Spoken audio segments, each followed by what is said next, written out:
Oi, pessoal. Agora eu vou falar para vocês sobre a Mesopotâmia. Eu vou estar falando um pouco acelerado, porque o vídeo está demorando demais para carregar. Então, qualquer dúvida do que eu expliquei, vocês podem me perguntar no particular que eu vou responder para vocês, tá? Então, a Mesopotâmia é uma região que pertence ao Crescente Fértil, tá? Então, é uma região de clima muito quente, com pouca chuva, mas que a atividade agrícola ela é permitida às margens do rio, aproveitando as cheias, né?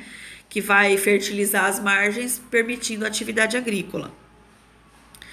Uma característica importante que a gente tem que falar e destacar aqui da política é que ela é um pouco diferente. Um pouco não, né? Ela é bem diferente do que acontecia no Egito. O Egito formou um estado unificado. A Mesopotâmia não formou, então ela não tem unificação política. Ela é um conjunto de cidades-estados governados ali por um rei, né? Um monarca que tem ali, que é considerado um deus, um representante de Deus na Terra. O que são essas cidades-estados? Observe que a Mesopotâmia, ela é uma região, né? A Mesopotâmia não é um povo, é um conjunto de vários povos. Na imagem mostra aí para vocês os caldeus, os sumérios, os babilônios, os assírios. Se a gente for pegar os sumérios, que é considerada a primeira civilização da história, nós vamos ter ali, ó, Ur, Uruk, Eridu, Nippur, certo? Cada cidade dessa era independente uma das outras. Então a gente pergunta, tá, mas então o que faz deles o povo sumério, então? Se eles são cidades independentes, o que faz dele um povo? Sumério, porque geralmente tem a mesma, fala a mesma língua, cultuam os mesmos deuses, certo? A gente vai falar desses povos separadamente. Grande parte do que se sabe sobre a Babilônia, sobre a Mesopotâmia, foi encontrado na Bíblia, tá? No Velho Testamento, nas histórias de Abraão. Abraão, primeiro patriarca hebreu, né, vai dar origem ao povo hebreu ali, é um povo da cidade de Ur, na Suméria, tá? É ele que vai receber ali esse chamado de Deus e ele vai levar o povo até a Terra Prometida, até a Palestina. Também se fala na Bíblia sobre a cidade da Babilônia, tá? Em questão histórica mesmo, assim, científica, o que se conhece da Babilônia, da Mesopotâmia, é muito fragmentado. Tá? Então, é parte de um documento aqui, então, ou seja, está em constante construção a história dos povos da Mesopotâmia. O primeiro povo que a gente tem que destacar aqui, ele é considerado o primeiro povo mesmo, tá, gente? A primeira sociedade organizada que nós vamos ter na história são os sumérios. Eles que vão desenvolver o sistema agrícola, tá? Então a agricultura surge ali com eles. Eles que vão desenvolver técnicas de irrigação, porque lembra que é agricultura irrigável, né? É uma sociedade também do regadio, é uma civilização hidráulica. Construção de canais de irrigação, reservatórios, diques, barragens, né? Tudo isso começou com eles. Para isso, eles desenvolveram um complexo sistema matemático, certo? Foram responsáveis por criar o comércio. Tá? Então, a primeira atividade comercial começa ali com eles. Tanto é que, para atender as necessidades desse comércio, teria sido os sumérios terem inventado a roda para transportar o excedente, né, daquilo que eles produziam de uma região para outra. Gente, e a necessidade, e essa atividade comercial fez com que houvesse a necessidade do registro, tá? Tanto é que ali surge a primeira forma de escrita da história, que é a escrita cuneiforme, que é inclusive o sistema de escrita que separa ali pré-história de história, né? Então é a partir do desenvolvimento dessa escrita que nós temos o fim da pré-história. A escrita cuneiforme, a primeira imagem, é um sistema de escrita em argila. Então pegava ali a argila molhada, colocava no molde, escrevia, né, com um palitinho chamado de cunhas. Então faz as inscrições para poder geralmente registrar mercadoria, para controle de mercadoria, controle de impostos. Vai ser encontrado uma biblioteca, né, em outro povo que a gente vai falar daqui a pouco, cheio desses documentos em escrita cuneiforme, que deu ali uma grande parte do conhecimento dos povos da Mesopotâmia. Construíram também... a argila, ela é abundante na Mesopotâmia. A maior parte das inscrições, das construções mesopotâmicas é em argila. Diferente do que foi no Egito, né? Então, no Egito tinha muita abundância de pedras e tudo mais, o calcário, né? Já na Mesopotâmia não tem. Então, grande parte das construções é realizada em argila e elas não duram muito com a ação do tempo. Porque a gente está falando de uma civilização de mais de 3.000 anos antes de Cristo, certo? Essa civilização aqui também vai construir alguns projetos arquitetônicos chamados de zigurate, que é esse aqui da segunda imagem. Os zigurate eram templos, tá? Vão ser construídos vários deles. Alguns deles desapareceram, que como eu falei para vocês, eram construídos de argila, né? Eles fabricavam tijolos de argila. Os zigurate, eles serviam ou para armazenar grãos, ou era um templo de culto religioso para você levar oferendas, tá? Ou ela era um observatório astronômico. Gente, os sumérios foram incríveis, tá? Eles criaram um sistema de contagem sexagimal, eu acho que é assim que fala. Você é possível contar numa mão usando as falanges dos dedos, contar até 60. Se estivesse na sala eu explicava para vocês como que faz esse sistema de contagem. Mas é por causa deles lá, que a nossa hora é dividida em 60 minutos, né? O minuto dividido em 60 segundos, porque o dia tem 12 horas, porque o dia, oh, meu Deus do céu, o dia tem 12 horas. Esquece. Esse povo sumério, eles vão entrar em declínio, tá? E aí vai ser dominado pelo povo acádio. Esse povo acádio, tá ali em destaque em vermelho a região que eles viviam. Ele conheceu o seu auge, né? Durante o governo do rei Sargão I, que foi chamado na história de o rei do mundo inteiro, porque ele vai construir o primeiro império da história, gente. O que é um império? Um vasto território dominado por um único governante, tá? Que vai durar ali 180 anos, quase 2 séculos. Ele vai ampliar as rotas comerciais, tá? As cidades acadianas, por mais que elas eram governadas por um imperador, por um rei, né? Elas mantiveram as suas características de cidade-estado. Então, ou seja, cada cidade poderia ter sua autonomia, mas o que deveria fazer para o rei Sargão? Tá? Pagar impostos. Fizesse isso, o rei não mexia com eles, mas pagavam pesados impostos, tá, gente? Tanto é que esses pesados impostos vai levar uma série de revoltas e insatisfação, que vai enfraquecer o império, tá? Que vai começar a sofrer uma série de invasões. Depois, nós vamos ter os amoritas, que é considerado o primeiro império babilônico. Nós vamos ter 2, os caldeus e os amoritas. Observe em verde ali o tamanho do domínio do império babilônico.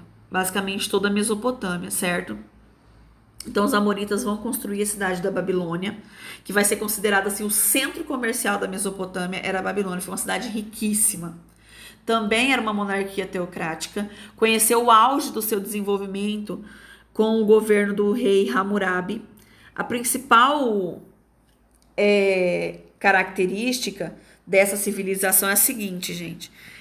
O rei Hammurabi elaborou um código de leis baseado no princípio do talião, né? No princípio ali do olho por olho, dente por dente. Você vai pagar pelo crime cometido na mesma proporção e intensidade. Só que a gente não pode generalizar e dizer que era tudo igual, tá, gente? O código, eu queria muito uma aula pra gente só falar do código de Hammurabi, mas qualquer dúvida vocês me perguntam, não dá tempo. No material da Geek tem, ali bem embaixo, num quadrinho roxinho falando sobre isso. Existe uma distinção social ali para punição no código de Hammurabi, tá? Então, se um homem livre machucasse um homem livre, era punido de tal maneira. Mas se um escravo machucasse um homem livre, era outra maneira. Se um escravo machucasse um escravo, era outra maneira, tá? As características vão até além disso, certo? Era uma sociedade com um caráter muito forte, expansionista. Essa monarquia teocrática era extremamente autoritária, tudo era controlado pelo Estado, tá? Tudo, gente. Por exemplo, se um comerciante ele quer vender, ele tem que pedir autorização para o rei para falar o que ele vai vender, para ver se ele pode vender isso. Um vendedor, ele era basicamente um funcionário do Estado. Ele vendia aquilo que o rei permitia, e ele também já aproveitava para cobrar impostos. Então o controle era excessivo, era controle na produção, nas obras hidráulicas. Então, ou seja, o camponês ele não tem ali autonomia para produzir, para construir nada disso, porque tudo é controlado pelo Estado. Após a morte do rei Hammurabi, essa civilização entrou em declínio, tá? Por conta de revoltas camponesas por causa da excessiva cobrança de impostos. Então ela não se mantém. Ela vai ser uma região dominada por outro povo, os assírios. Tá vendo como a região da Mesopotâmia não conhece paz, né? Tão diferente ali do Egito. As principais cidades assírias são Assur e Nínive. também vão formar um império, mas a característica mais importante dos assírios é que eles formaram o primeiro exército organizado da história. Gente, um exército extremamente violento, tá? Com caráter expansionista. O apogeu desse povo é durante o governo do rei Assurbanipal, extremamente sanguinário, tá? O Assurbanipal, ele vai construir uma biblioteca, a biblioteca de Nínive. Foi na biblioteca que ele construiu, cheio lá de placas de argila, que continha informações de leis, sobre mitologia, tinham cartas que eram enviadas para outros governantes. Então foi um acervo muito importante que foi encontrado lá, tá? Gente, falando sobre o exército aqui assírio, eles vão ser o primeiro, além de criar um exército organizado, tá? Porque a região da Síria era uma região muito favorável ao ataque, era uma região muito vulnerável, certo? Para isso, eles desenvolveram um estado extremamente militarizado, em que o serviço militar ele era obrigatório, certo? Olha que característica importante. O exército assírio, tá? Ele vai implantar uma série de técnicas militares. Por exemplo, aí a gente vê o carro de combate, né? Eles usaram isso, davam uma agilidade em batalha incrível. Por que eles conseguiram se desenvolver tanto assim, gente? Porque a região da Síria, ela tinha muita abundância de ferro. Então eles começam a fabricar armas de ferro que eram muito mais resistentes e superiores às armas de cobre, né? Utilizadas pelos outros povos. Então eles tinham, por exemplo, armas de arremesso, eles tinham cavalaria, tinham sapadores, né, que eram as pessoas que iam na frente cavando trincheira, fosso, tá, para tentar criar armadilhas. Então era infantaria, eles tinham tudo quanto é tipo de exército. O problema é que eles eram tão violentos, sanguinários, e quando eu falo para vocês assim, chegavam no lugar, começa a decapitar, começa a deixar os corpos expostos, começa a esquartejar as pessoas para servir de exemplo. Eles tocavam o terror. Faziam isso porque acreditavam que, aterrorizando, eles evitariam que houvesse revoltas. Ou seja, que isso ia amedrontar as pessoas. Então, olha ali que ele chega a dominar até o Egito. Nós falamos sobre esse domínio do Egito, tá? Não vou voltar aqui agora para não ficar mais extenso. Só que essa violência toda não adianta muito, porque vão surgir inúmeras revoltas. Era um território muito grande para poder administrar. Eles não tinham um sistema muito efetivo de administração. E isso vai levar ao fim do império, que vai fazer com que dois povos, os caldeus e os medos, se aliem para poder expulsar os assírios, certo? E vai dar certo. O último povo que a gente vai falar agora são os caldeus. Os caldeus também são chamados do Segundo Império Babilônico. Ela tem curta duração, não dura nem um século, esse novo Império Babilônico. O principal governante desse período era Nabucodonosor, que foi um rei casado com a filha do rei do povo Medo, certo? Dos Medos. Então, nesse governo do Nabucodonosor, é a época que se constrói os jardins suspensos da Babilônia, né? Que a Bíblia fala ali da construção da Torre de Babel, né? A origem das linguagens ali na Bíblia fala dessa construção da Torre de Babel. Eles vão dominar os hebreus, eles vão pegar os hebreus lá na Palestina e vão escravizar. Na Bíblia chama de o cativeiro da Babilônia, tá? E esses hebreus vão ser levados como escravos ali para Babilônia e vão trabalhar em construção de obras públicas até ser libertado pelos persas. Então, com a morte do Nabucodonosor, os persas invadem essa região, tá? Tomam a Babilônia e libertam o povo hebreu, ok? Essas são algumas das principais características desses povos da Mesopotâmia, tá, gente? Depois eu volto para falar de economia e cultura.